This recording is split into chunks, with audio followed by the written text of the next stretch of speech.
নমস্কাৰ মৰমৰ বন্ধু বান্ধৱীসকল, মই প্ৰণৱে ইউটিউব চেনেল এডুকেশ্যন এণ্ড মোৰৰ অন্য এটা ভিডিঅ'লৈ আপোনালোক সকলোকে স্বাগতম জনাইছোঁ।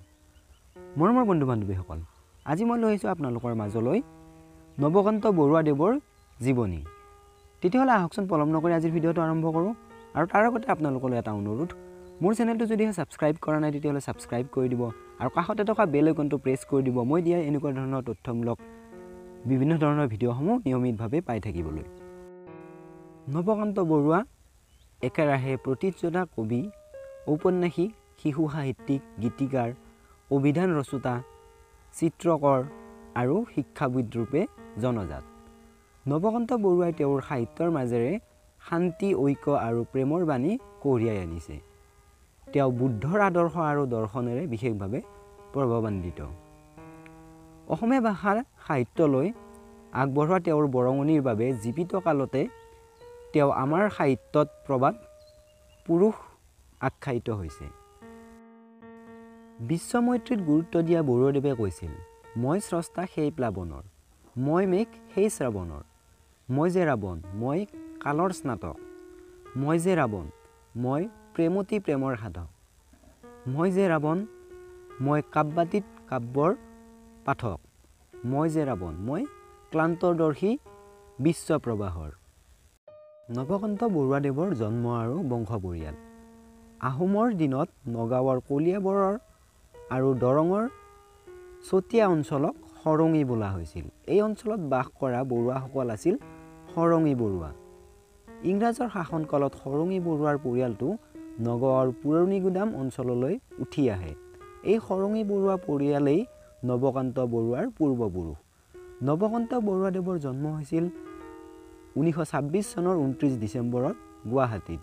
তেওঁৰ পিতৃৰ নাম আছিল নীলকান্ত বৰুৱা আৰু মাতৃৰ নাম আছিল স্বৰ্ণলতা বৰুৱানী। নৱকান্ত বৰুৱাৰ তিনিগৰাকী ভাতৃ আছিল, দেৱকান্ত, জীৱকান্ত আৰু শিৱকান্ত। তেওঁৰ ভাতৃ দেৱকান্ত বৰুৱা অসমৰ অন্যতম শ্ৰেষ্ঠ কবিসকলৰ ভিতৰত এজন অন্যতম। নৱকান্ত বৰুৱাদেৱৰ বিবাহ। তেওঁ বীণা বৰুৱাৰ সৈতে বিবাহ পাশত আবদ্ধ হৈছিল। শিক্ষা। নৱকান্ত বৰুৱাৰ শিক্ষা জীৱন আৰম্ভণি ঘটিছিল এখন বালিকা বিদ্যালয়ত। পিছত তেওঁ এখন চৰকাৰী মজলীয়া বিদ্যালয়লৈ আহে। ইংৰাজৰ শাসনকালত ইয়াক বঙলা স্কুল বুলি কোৱা হৈছিল। এই বিদ্যালয়খনৰ প্ৰধান শিক্ষক আছিল উপাৰ্জন শইকীয়া। এই বিদ্যালয়খনতে তেওঁ প্ৰথম শ্ৰেণী পঢ়ি 1933 চনত তেওঁ নগাঁৱৰ চৰকাৰী বালক উচ্চতৰ মাধ্যমিক বিদ্যালয়ত তৃতীয় শ্ৰেণীত নামভৰ্তি কৰে আৰু এই বিদ্যালয়খনৰ পৰাই তেওঁ 1941 চনত সুখ্যাতিৰে মেট্ৰিকুলেশ্যন পৰীক্ষাত উত্তীৰ্ণ হৈ কটন কলেজত নামভৰ্তি কৰে।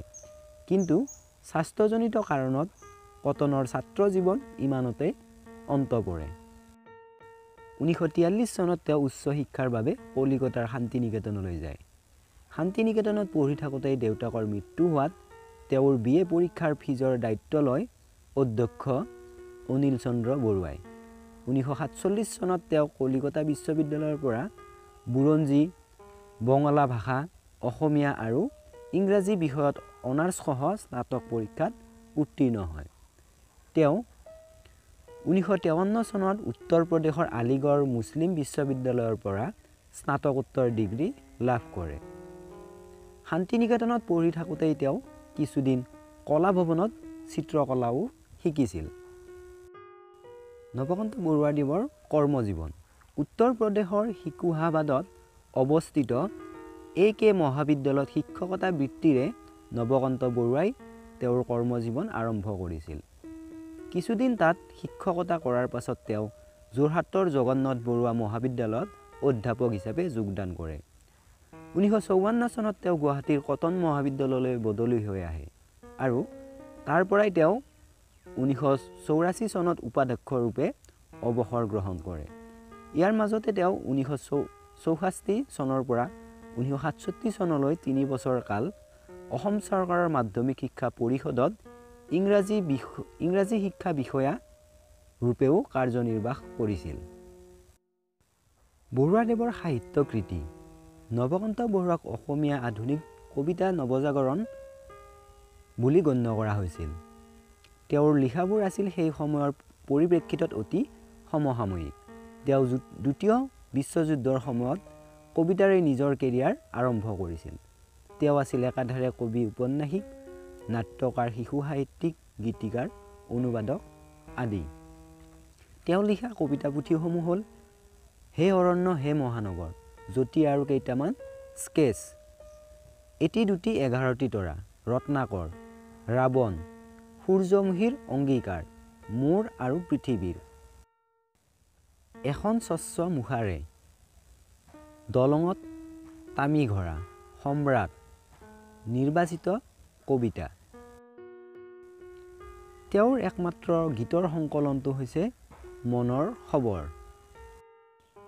নৱকান্ত বৰুৱাৰ দ্বাৰা ৰচিত নাটকসমূহ। এটি গীতৰ জন্ম হ'ল কুশ জাতক, অভিৰূপ নন্দা। তেওঁৰ দ্বাৰা ৰচিত শিশু সাহিত্যসমূহ হ'ল এনেধৰণৰ আখৰৰ জখলা, শিয়ালি পালেগৈ ৰতনপুৰ, ভট উকাৰে ভূ, মাখনৰ কুকুৰাৰ পোৱালি, মই টুনিয়ে টুনটুনালো, গোলাপ আৰু বেলি ফুল, মনত পৰা শব্দ, কিশোৰ ৰামায়ণ, মৰুৱা ফুল। অনুবাদিত গ্ৰন্থ 100 কবিতা, আহত মৰাল, নজৰুল ইছলামৰ কবিতা, মুক্তিধাৰা, কবিৰাই কয়। তেওঁৰ দ্বাৰা ৰচিত উপন্যাস কেইখন হ'ল কপিলী পৰুৱা সাধু, ককা দেউতাৰ হাড়, গৰমা কুঁৱৰী, মানুহৰ আটাইবোৰ দ্বীপ, অপদাৰ্থ, অহিংসাৰ জুই। সম্পাদনা ভাৰতীয় চাৰুকলাৰ ভূমিকা, আধুনিক অসমীয়া অভিধান, গাৰো অসমীয়া ইংৰাজী অভিধান। আলোচনামূলক গ্ৰন্থ, অসমীয়া ছন্দৰ শিল্পৰ ভূমিকা, কবিতাৰ দেহ বিচাৰ। নৱকান্ত বৰুৱাদেৱে লাভ কৰা স্বীকৃতি বা সন্মানসমূহ: 1976 চনত পদ্মভূষণ, 1993 চনত অসম উপত্যকা সাহিত্য বঁটা, সম্বলপুৰ বিশ্ববিদ্যালয়ৰ গংগাধৰ বঁটা, ককাদেউৰ হাড় নামৰ উপন্যাসখনৰ বাবে সাহিত্য একাডেমী বঁটা লাভ কৰিছিল 1975 চনত, মধ্যপ্ৰদেশৰ কবিৰ সন্মান 1990 চনত, কমল কুমাৰী বঁটা 1998 চনত, অসম সাহিত্য সভাৰ বিশ্বনাথ চাৰিআলি অধিৱেশনৰ সভাপতিত্ব 1990 চনত, মোৰ আৰু পৃথিৱীৰ কবিতা সংকলনৰ বাবে অসম প্ৰকাশন বঁটা লাভ কৰিছিল 1974 চনত, ছোভিয়েট দেশ নেহৰু বঁটা। নৱকান্ত বৰুৱাদেৱৰ দেহাৱসান: 2002 চনৰ 14 জুলাই তাৰিখে গুৱাহাটীৰ নিজা বাসভৱনত এখুত ককাইদেউ ৰূপে খ্যাত নৱকান্ত বৰুৱাদেৱৰ মৃত্যু হয়। মৰমৰ বন্ধু বান্ধৱীসকল, আশা কৰোঁ এই ভিডিঅ'টোৱে আপোনাক অকণমান হ'লেও উপকৃত কৰিব পাৰিছে। যদিহে উপকৃত কৰিব পাৰিছে তেতিয়াহ'লে ভিডিঅ'টোত এটা লাইক কৰি দিব, বন্ধুবৰ্গৰ মাজত শ্বেয়াৰ কৰিব। কি বিষয়ৰ ওপৰত ভিডিঅ' বনোৱাটো আপুনি বিচাৰে সেই বিষয়ে কমেণ্ট কৰি জনাবলৈ নাপাহৰিব। মোৰ ভিডিঅ'সমূহে যদি আপোনাক অকণমান হ'লেও মূল্য দিব পাৰিছে তেনেহ'লে চেনেলটো ছাবস্ক্ৰাইব কৰিবলৈ একেবাৰে নাপাহৰিব। পুনৰবাৰ লগ পোৱাৰ প্ৰতিশ্ৰুতিৰে আজিলৈ ইমানতে এৰিছোঁ। ভিডিঅ'টো শেষলৈ চোৱাৰ বাবে ধন্যবাদ।